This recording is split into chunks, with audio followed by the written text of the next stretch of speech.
guys, kasalukuyan nandito na naman kami ulit. Araw po ngayon ng Martes. Makikita po natin ang pagsasagawa ng pag-ispalto po namin dito. Kailangan po ay gamitin ng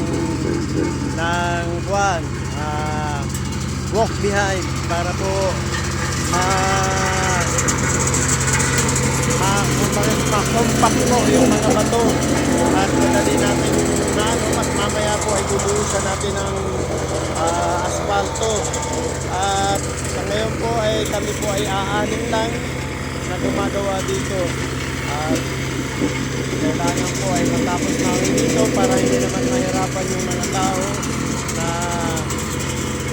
nakasakay sa mga sasakyan na dumaraan dito patungo po ng Tarong, Bulasi hanggang Lanot po.